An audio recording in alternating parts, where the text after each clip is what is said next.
Bismillahirrahmanirrahim. Dear students, how are you?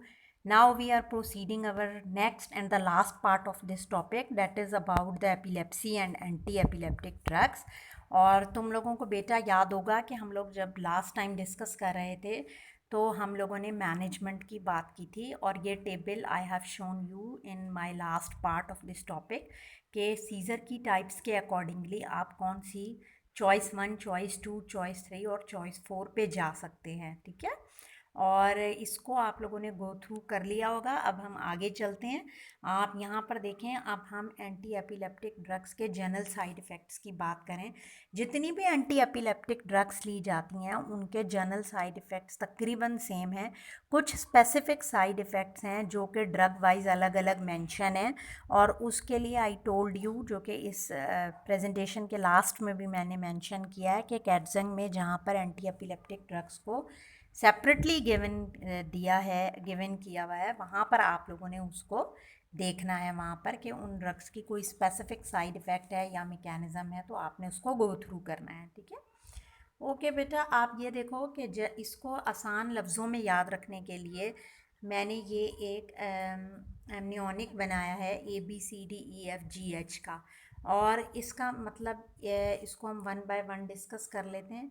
ABCDEFGH, ए से है ataxia, और एटेक्सिया फ्रॉम एटेक्सिया यूजुअली आपको विदाउट टोन महसूस होता है, यानी मसल्स जो हैं वो स्टिफ हो जाते हैं और चलने फिरने में प्रॉब्लम आती है। ब्लड डिस्क्रेसिया, ब्लड के अंदर प्रॉब्लम्स आने शुरू हो जाते हैं।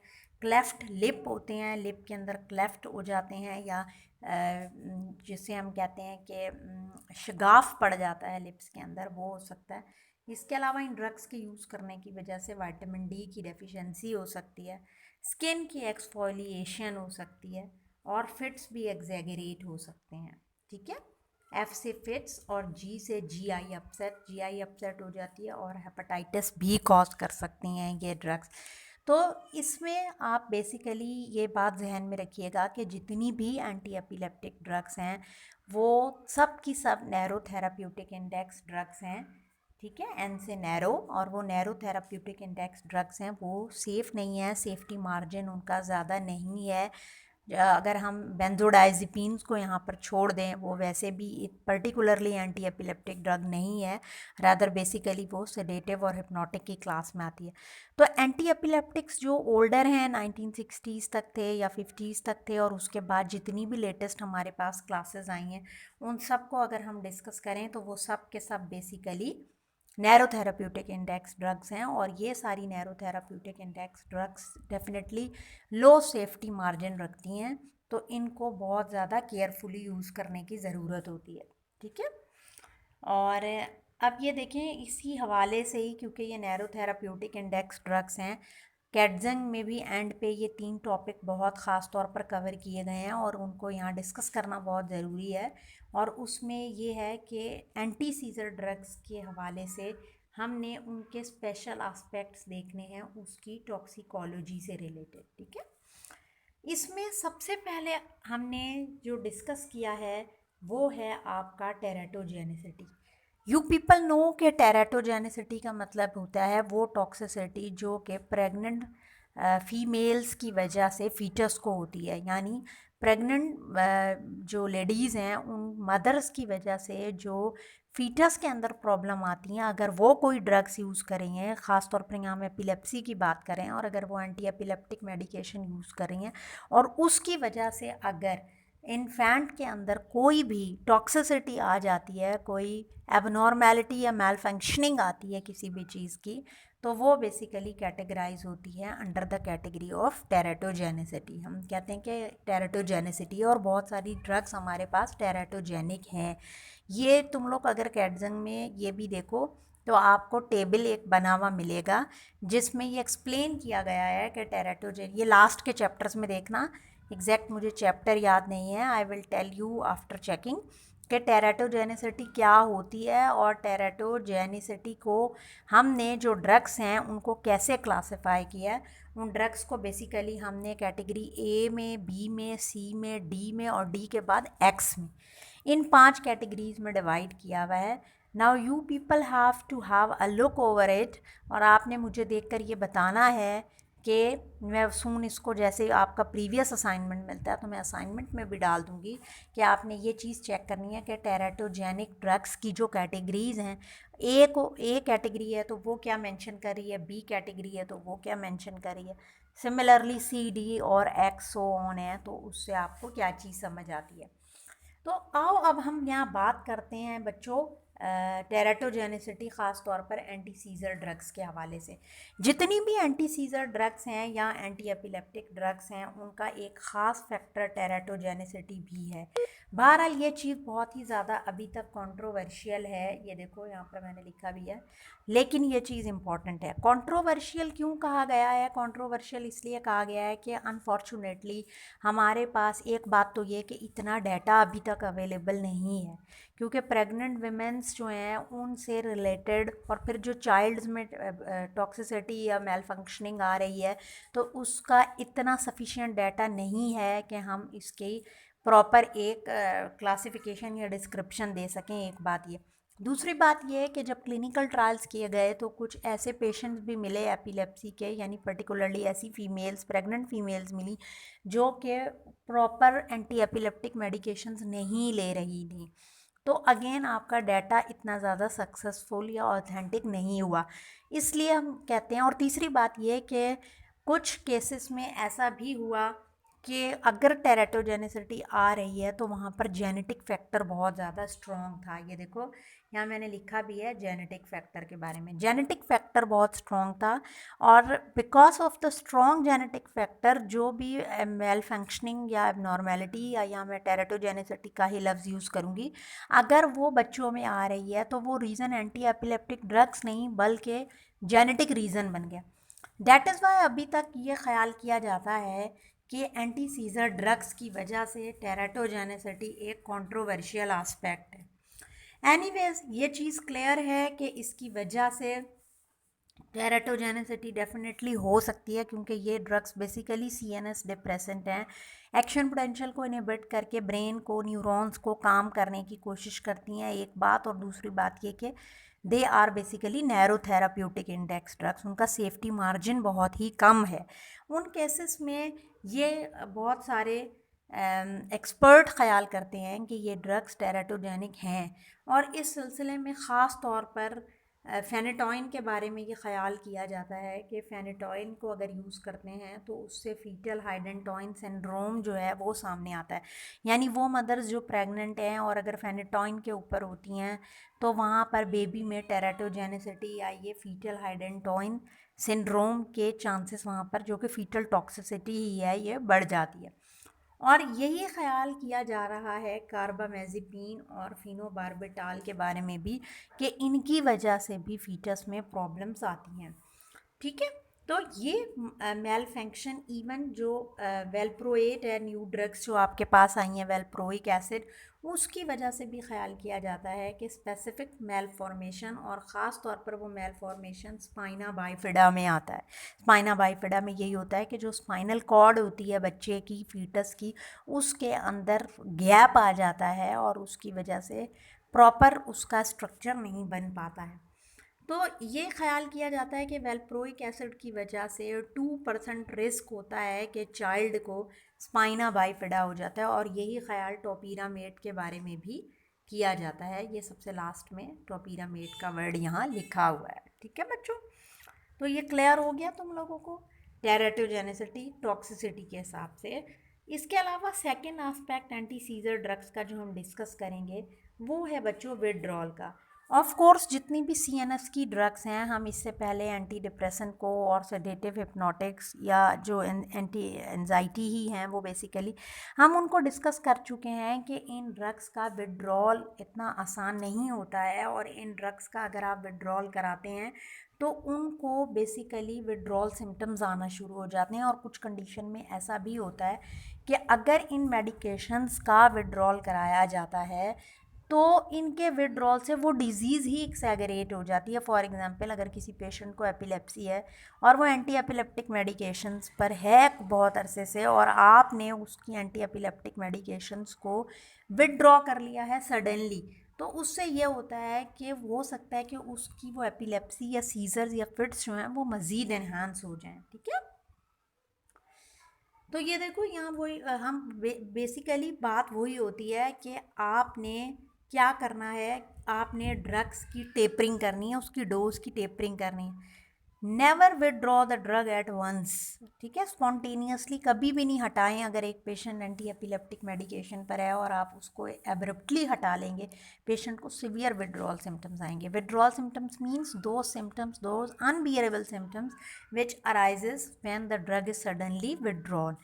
तो ये भी सीएनएस डिप्रेसेंट हैं और ऑलरेडी सीएनएस को डिप्रेस करके रखते हैं, और उस सूरत में अगर आप अचानक से हटा लें तो सीजर एग्जैगरेट कर सकते हैं।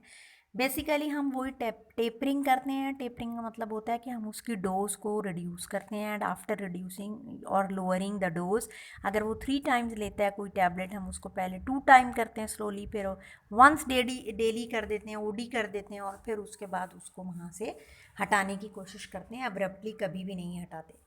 ये भी देखा गया है कि ख़ास तौर पर जो एब्सेंट सीज़र होते हैं वहाँ पर विड्रॉल सिम्टम्स इतने ज़्यादा नहीं आते हैं, लेकिन जो टॉनिक क्लॉनिक या बाकी के जो पार्शियल और जनरलाइज सीजर्स हैं वहाँ पर विड्रॉल सिम्टम्स बहुत सीवियर सूरत में सामने आते हैं। और सबसे इम्पॉर्टेंट बात होती है बारबिचुरेट और बेंजोडाइज़ेपिन्स के हवाले से, इनको डिसकंटिन्यू करना सबसे मुश्किल होता है, क्योंकि इनके विड्रॉल सिम्टम्स सबसे ज़्यादा सामने आते हैं। क्योंकि you people know that already they are sedative, they are hypnotic, they are decreasing the neuronal activity and they are sedating the patient. at that case अगर आप उनको डिसकंटिन्यू करते हैं तो पेशेंट को बहुत ही ज़्यादा मुश्किल और साथ में सीवियर विड्रॉल सिम्टम्स का सामना करना पड़ता है।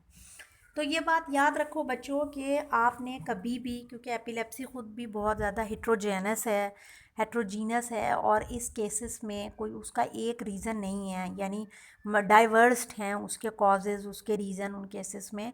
ये एक कॉम्प्लिकेटेड बात होती है कि आप ड्रग को इमीडिएटली वहाँ से हटा लें। आपने उसको कभी भी कम्प्लीटली डिसकंटिन्यू एट वंस नहीं करना है, ठीक है। ओके बेटा, आगे चलते हैं। और इसके बाद एक और इम्पॉर्टेंट फैक्टर हमारे पास आ जाता है ओवरडोज का। ये ड्रग्स मैंने आपको बताया था कि बेसिकली सीएनएस डिप्रेसेंट हैं, एक बात, और दूसरी बात के नैरो थेराप्यूटिक इंडेक्स ड्रग्स हैं। इन दोनों नेगेटिव फैक्टर्स होने की वजह से इनकी ओवरडोज लीथल हो सकती है। बहुत सारे केसेस में पेशेंट की डेथ तो नहीं होती अगर ड्रग की ओवरडोज हो जाए, लेकिन और बहुत सारी टॉक्सिसिटी कॉज हो भी सकती है। तो ख़ास तौर पर जो सीवियर इफ़ेक्ट ओवरडोज की वजह से आते हैं एंटी सीजर ड्रग्स के, और वो लाइफ थ्रेटनिंग हो भी सकते हैं, उनके अंदर रेस्पिरेटरी डिप्रेशन है।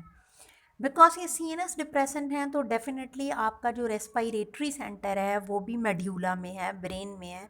उसको इनकी ओवरडोज हो जाए तो ये अल्टीमेटली रेस्पिरेटरी सेंटर को डिप्रेस करके रेस्पिरेशन को डिप्रेस कर सकती हैं, और ये चीज़ पोटेंशिएट भी हो जाती है उन केसेस में जहाँ लोग अल्कोहल को यूज़ कर रहे होते हैं। This condition could be very very life threatening, और इस केसेस में हम ट्रीटमेंट जो है इन एंटी सीजर ड्रग्स का वो सपोर्टिव करते हैं।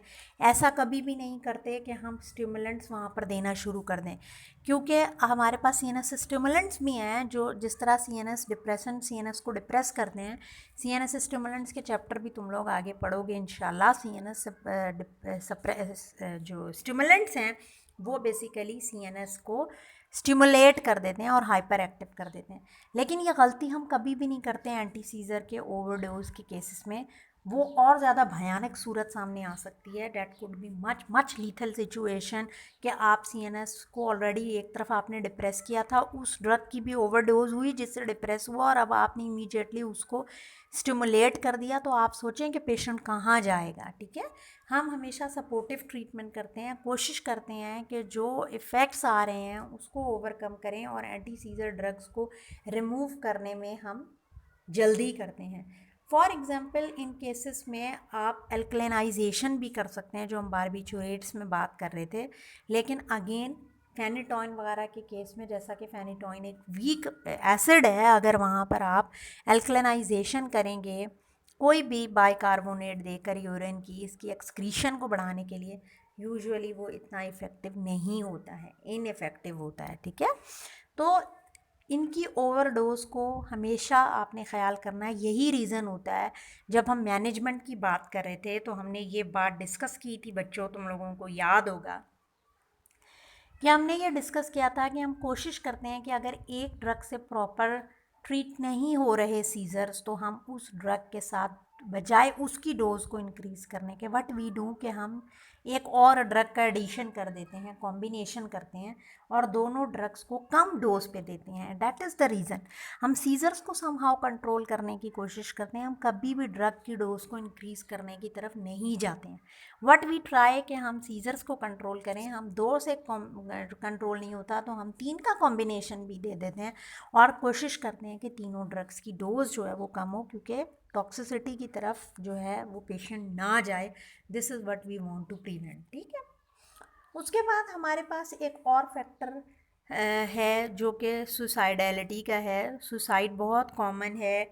ये देखा गया कि जब इसका 2008 में ये डाटा कलेक्ट किया गया तो चेक किया कि जो पेशेंट एंटी एपिलेप्टिक मेडिकेशंस के ऊपर होते हैं उनमें सुइसाइडल थॉट्स या सुइसाइडल बिहेवियर देखे गए और इनकी परसेंटेज जो है वो 0.37% तक इसको देखा गया कि 0.37% उनमें चांसेस हैं।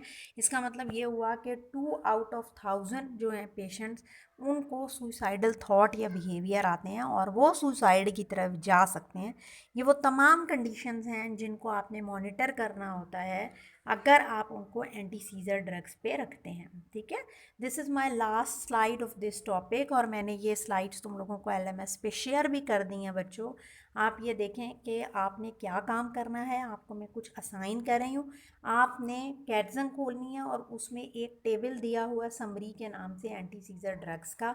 आपने उस टेबल को गो थ्रू करना है, उस समरी को वहाँ से चेक कर लेना है। इसके अलावा ड्रग्स को इंडिविजुअली डिस्कस किया हुआ है, वहाँ आपने उन ड्रग्स को इंडिविजुअली देखना है। कोई ख़ास स्पेसिफिक टाइप का कोई टॉक्सिक रिएक्शन है, फॉर एग्जांपल फेनेटोइन से, कार्बामेज़ेपिन से, वेल्प्रोइक एसिड से, वो चेक कर लें। इंपॉर्टेंट कोई काइनेटिक की बात है वो कर लें।